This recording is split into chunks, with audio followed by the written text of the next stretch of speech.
गजब हो गया बॉस, पारो पुलिस स्टेशन पहुंच गई है। पता नहीं पुलिस कब यहाँ आ जाए।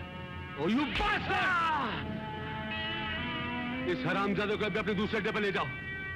Hurry up, hurry up.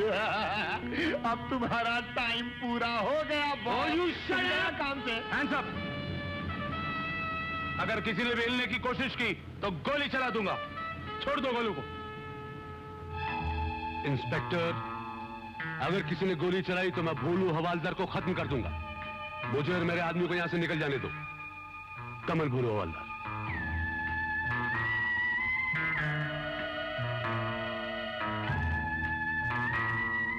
कमान।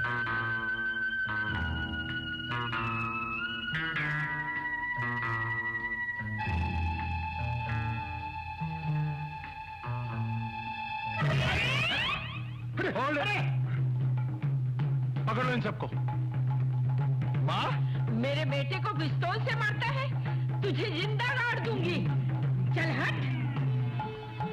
बेटे, तुझे कहीं चोट तो नहीं आई? अरे नहीं माँ, तेरे होते हुए मुझे कौन मार सकता है?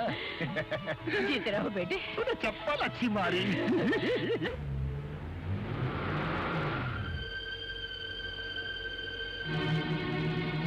जी, ये तो अपने सेठ जी की बेटी शोभा है। अरे हाँ, ये तो बेटी शोभा है। जरा पुलिस वाले से मालूम करता हूँ। हवालदार, ये जो लड़की अंदर गई है, ये कौन है? भोलू का माल है, घर में रखी है। भोलू का माल घर में रखी है? मैं कुछ समझा नहीं हवालदार। अरे बाबा, घर के काम के लिए रखी है उसको। ओह अच्छा, पर ये भोलू कौन है हवालदार? भोलू हवालदार 6162 63 नंबर की खुली में रहता है। भोलू हवालदार जी। ठीक है, मैं देखता हूँ। राम राम सेठ जी। राम राम।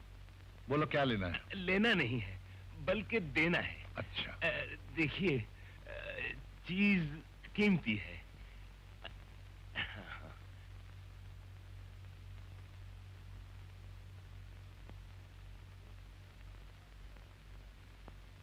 एक एक हीरा लाख लाख रुपए का लगता है।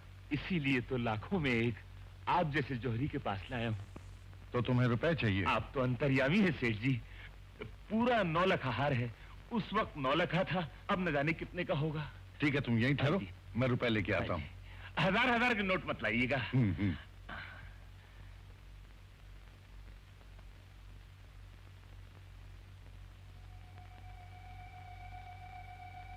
सेठ जी, ये पुलिस का आदमी है। क्या? जी हाँ, मैं इसे अच्छी तरह जानता हूँ। आपको जो कुछ भी करना हो सोच समझ के कीजिए। अच्छा।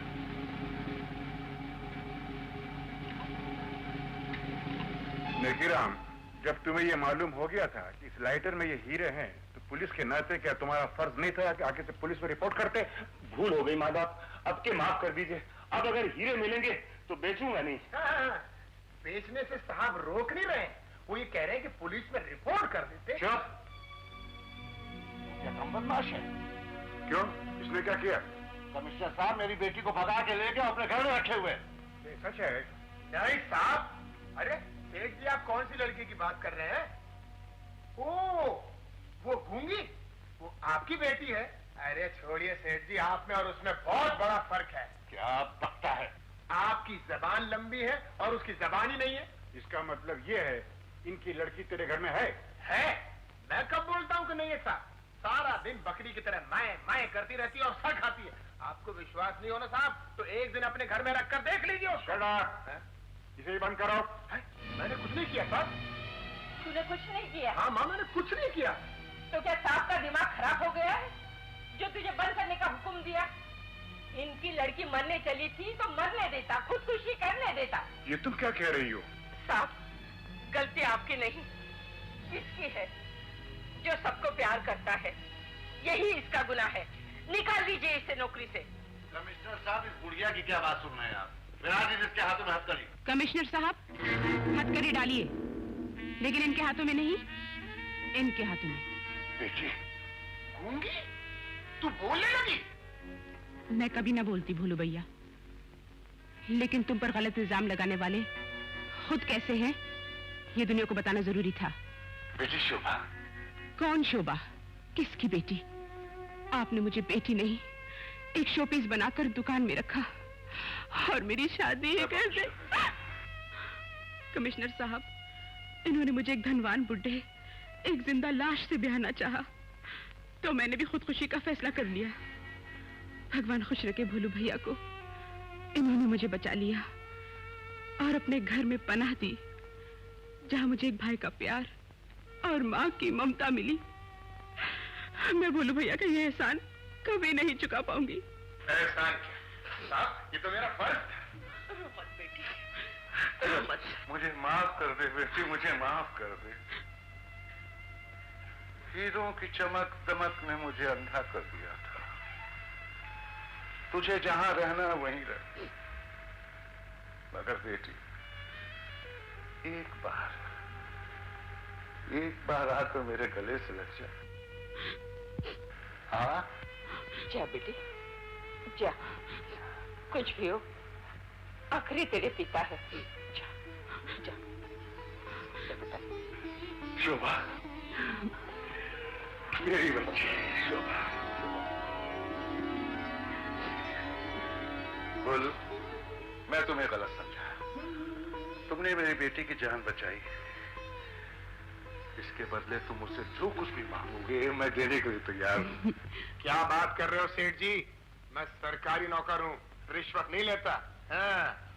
और सरकार से बढ़कर ये मेरी बड़ी सरकार है, कान पकड़ के घर से बाहर निकाल देंगे। लेकिन ये रिश्वत नहीं है भैया, ये तो एक बहन की तरफ से भाई को तोहफा है।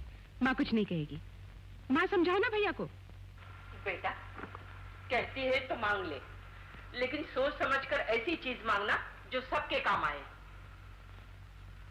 अच्छा हाँ, देखिए सेठ जी, हमारी पुलिस लाइन में 40 परिवार रहते हैं और सिर्फ 4 संडास हैं। हफ्ते भर तक 4 दिन लगता साहब, 4 दिन लगता। हाँ तो कृपा करके 4 संडास और बनवा दीजिए, सबका भला हो जाएगा। क्यों ना? और आप चाहेंगे तो आपके नाम का पत्थर भी लगा देंगे। सेठ जी के 4 संडास।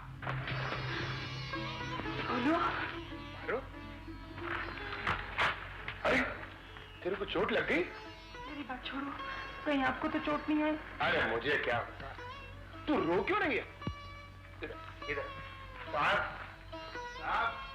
यही वो लड़की है जिसने पूरे के पूरे गैंग को गिरफ्तार करवाया। चांद बीबी जैसा दिमाग लगाया, चांद बीबी जैसा। देखिए साहब, खून भी बहा है। देखिए एक है जैसा। पारो और मेरी माँ को पुलिस में भर्ती कर दीजिए, फिर देखिए हमारा कमाल। हम तीनों मिलकर बंबई के सारे लफड़ेबाजों को पकड़कर लॉकअप में डाल देंगे। हाँ साहब, आपके लिए कोई लफड़ा नहीं छोड़ेंगे, सच्ची। नवाज बोलो राम, तुम्हारा जैसा ईमानदार, मेहनती और निडर हवलदार हमारे फोर्स में है, ये हमारी खुशकिस्मती है। नेकीराम रिश्वतखोर, बेईमान भी हमारे फोर्स में है, जो हमारी बदकिस्मती है। कानून कहता है कि जो जैसा करेगा वैसा भुगतेगा। इंस्पेक्टर, नेकीराम को ले जाओ और इन्हें ऐसा सबक सिखाओ कि इन्हें नेकी और बदी में फर्क मालूम हो जाए। इनके घर में जितना रिश्वत का सामान है वो जब्त किया जाए। मेरे से गलती हो गई। ये सब क्या हो गया भोलू भैया? बुरे काम का बुरा नतीजा। अब क्यों रोता है? मैं अपने लिए नहीं रो रहा हूँ मौसी, मैंने पाप किया है, मैं सजा भुगतने के लिए तैयार हूँ। मैं रो रहा हूँ अपनी रानी बेटी के लिए। इसका क्या होगा? लक्ष्मी का क्या होगा? तू फिक्र मत कर, जब तक मैं जिंदा हूँ मैं इन दोनों को पालूंगी। बोलू भैया, मेरा एक काम जरूर करना। अगर मुझ जैसा बेईमान रिश्वतखोर कोई हवलदार मिल जाए तो उससे विनती करके कहना कि वो ऐसा न करे, वरना उसका अंजाम भी मेरी तरह होगा। मुझसे बड़ी भूल हो गई, बड़ी भूल हो गई मुझसे। देखिए राम, कम से कम वहां जाकर अपना चाल चलन ठीक रखना तो सजा कम हो जाएगी। मैं एक अच्छा आदमी बनने की कोशिश करूंगा। बेटा एक बात याद रखना, अपने पापों की सजा अपनी ही औलाद को भुगतनी पड़ती है। बापू, बापू। चुप चुप।